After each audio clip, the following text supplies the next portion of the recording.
Pemirsa, jumlah pemilih milenial dan generasi Z diperkirakan akan meningkat menjadi 60% dari total suara pemilih. Tak heran, pemilih milenial menjadi target partai politik untuk mendulang suara pada pemilu 2024.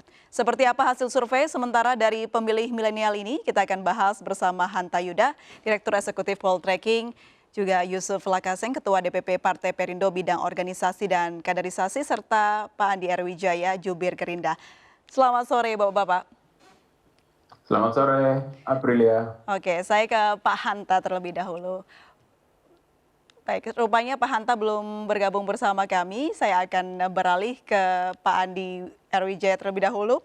Pak Andi, ini digadang-gadang begitu ya, bahwa Gerindra atau sosok presiden yang mewakili Gerindra Pak Prabowo menjadi favorit para milenial. Tanggapan Anda seperti apa ini? Dari kami tentunya ini sebuah langkah apresiasi ya, karena bagaimanapun juga calon presiden kami yang saat ini tunggal ya, tidak ada nama lain adalah Pak Prabowo. Jika Pak Prabowo mendapat hati di kalangan milenial, tentu kami mengapresiasi. Ya, mungkin kalangan milenial sadar ya akan kebutuhan terkait dengan kebutuhan-kebutuhan atau prestasi-prestasi yang diperlukan dalam presiden mendatang. Kami sesimpel itu sih, Mbak. Baik, bicara soal peluang pemilih milenial ini yang informasinya akan naik 60%, apa pendapat Gerindra? Sangat wajar ya, dari pemilu ke pemilu kami selalu fokus salah satunya ke pemilih milenial, karena ini adalah salah satu pemilih terbesar kami, dan kami sebagai struktur partai selalu menekankan bahwa pemilih milenial merupakan pemilih yang sangat potensial, yang perlu kami garap, yang perlu kami fokuskan untuk lakukan pendekatan. Oke, baik. Kalau dari Perindo sendiri, seperti apa Anda melihat peluang dari pemilih milenial ini? Ya, pemilih milenial kalau dilihat dari survei Poltreking dan SMRC, kita lihat memang mereka lebih banyak memilih Ganjar Pranowo. Ini menunjukkan bahwa milenial itu memang ingin sesuatu yang lebih fresh dari sosok calon presiden. Jadi yang fresh yang saya maksudkan bukan hanya usianya lebih muda, lebih ganteng, lebih look-nya lebih kekinian, tapi memang gagasannya juga bisa menjawab tantangan saat ini, ya seperti memang kita lagi berada di situasi revolusi industri 4.0, ada disrupsi ekonomi, ada tantangan kita berusaha pulih dari pandemi, di mana calon presiden harus mampu menyediakan lapangan kerja yang banyak, dan itu menjadi kebutuhan milenial. Jadi calon-calon presiden itu yang akan dipilih oleh para milenial nantinya di 2024. Baik, peluang dari Partai Perindo sendiri untuk merebut bagaimana suara dari milenial seperti apa strateginya? Oh ya, kalau kami jelas menegaskan diri sebagai partai kekinian, partai partai anak muda. Dalam proses rekrutmen pencalekan saja kita menggunakan konvensi rakyat, yaitu lewat digital dan online. Dan kita betul-betul sudah menggunakan politik digital, ide-ide dan gagasan Perindo disebarkan ke semua jaringan media sosial dan menggunakan perangkat digital untuk menjangkau sebanyak mungkin orang. Dan milenial ini hampir 100% sudah terkoneksi dengan internet dan media sosial. Jadi ini sudah memang zaman digital, jadi politiknya harus politik digital, dan itulah politik milenial. Baik, kalau kita bicara soal suara sementara dari pemilih generasi Z atau milenial, ini paling tepat kita bicara soal data sementara begitu. Ini sudah terhubung bersama kita Pak Hanta Yuda, Direktur Eksekutif Poltreking. Ini informasinya sudah melakukan survei terkait pemilih milenial. Selamat sore Pak Hanta. Boleh di-unmute terlebih dulu? Pak Hanta? Ya, selamat sore. Ya, baik, selamat sore Pak Hanta. Boleh diinformasikan survei terbaru mengenai pemilih milenial? Ya, baru saja kami survei terbaru ya, April. Kita mengambil semua populasi sebenarnya, tidak hanya milenial. Tapi kalau data survei ini di cross tabulasi, cross step, yaitu kita kelompokkan generasi Z itu kemudian saya gabungkan aja generasi Z, kemudian milenial muda dan milenial matang itu potensi pemilihnya sekitar 50% pemilih Indonesia.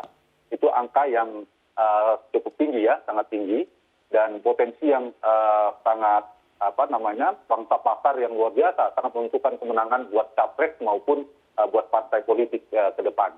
Nah, dari nama-nama yang kita munculkan, memang tidak ada perbedaan yang signifikan dengan angka elektabilitas ketika kita bertanyakan kepada publik populasi secara umum dari sampel yang kami dapatkan, meskipun hanya perubahan angka beberapa persen dari simulasi tiga nama. Misalnya sebelum kita bicara milenial, elektabilitas simulasi tiga nama antara tiga orang yang tertinggi itu yaitu Ganjar Pranowo, Prabowo Subianto, dan Anies Baswedan.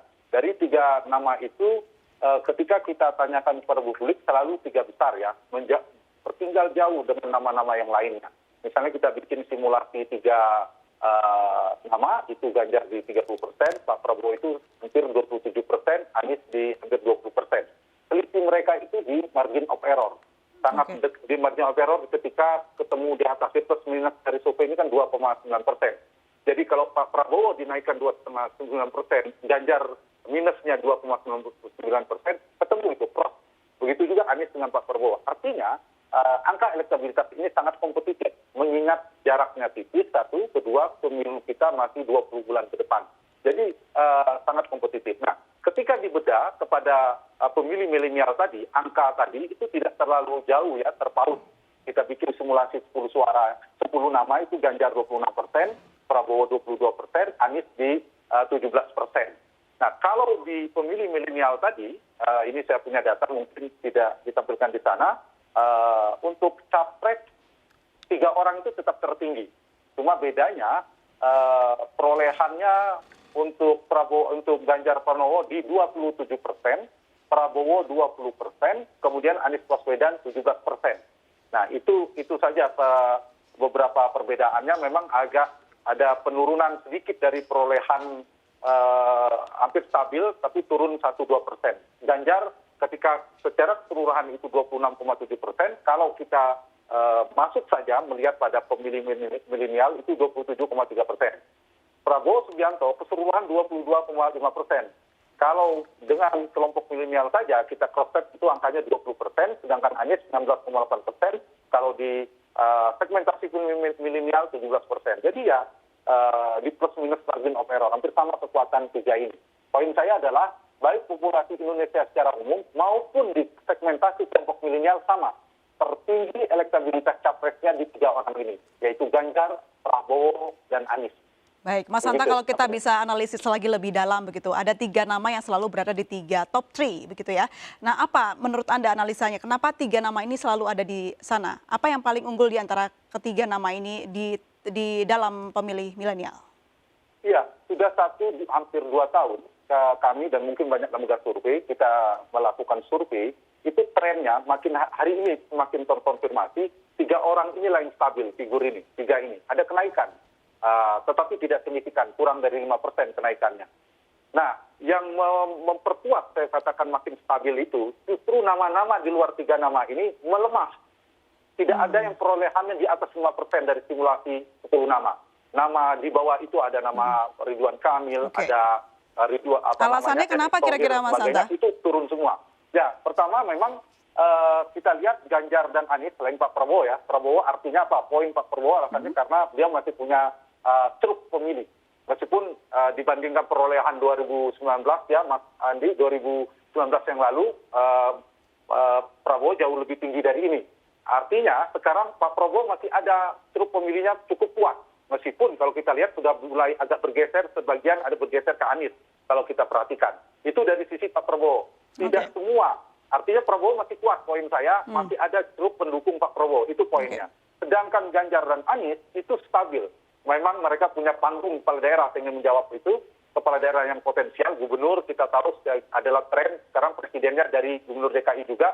Sementara juga Ganjar Pranowo juga gubernur besar Pulau Jawa, provinsi besar, dan merepresentasikan pemilih Jokowi itu meskipun tersebar berbagai macam capres, tapi paling besar itu ke Ganjar Pranowo. Jadi mereka punya panggung strategis sebagai gubernur Pulau Jawa, selain Pak Prabowo ya, Pak Prabowo sebagai menteri, panggung strategisnya. Kedua, ingin jawab pertanyaan tadi, mereka mendapatkan liputan media yang sangat signifikan, apalagi pandemi kemarin, 2 gubernur ini mereka atraktif. Yang ketiga, ini milenial, tadi saya belum tersambung, mungkin sudah dibahas dua narasumber kita tentang peran teknologi informasi, media sosial, Anies dan Ganjar, saya kira termasuk yang atraktif, yang cukup masif. Anies dan Ganjar mencuri start di media sosial ya selama pandemi ini, Mas Hanta. Saya kembali ke Mas Andi. Mas Andi, tadi dikatakan kalau pemilih dari Prabowo agak bergeser ke Anies Baswedan. Tanggapan Anda seperti apa?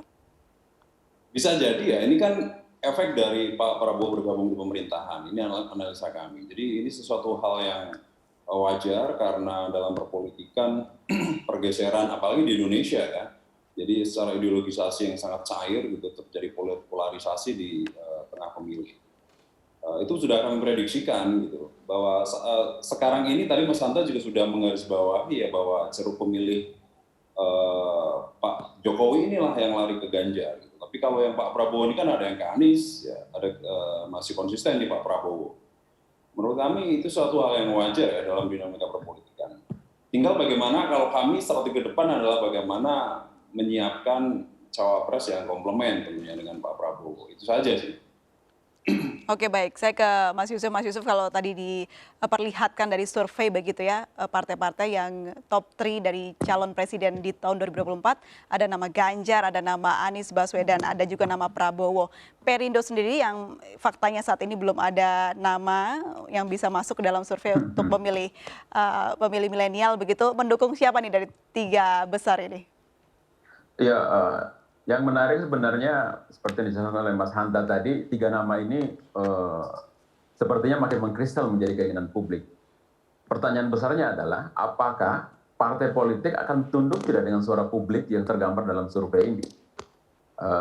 Ganjar misalnya, ya kader PDIP. Apakah PDIP akan mengalah dengan suara publik seperti pemilu sebelumnya? Ya, mau nggak mau harus memilih Jokowi ketika itu. Apakah itu akan diulang lagi ketika kali ini? Ya kita belum tahu karena suara keras juga menolak Ganjar di internal PDIP, bahkan mengajukan puan yang elektabilitasnya jauh di bawah Ganjar. Anies juga begitu, belum punya partai karena memang dia bukan orang partai.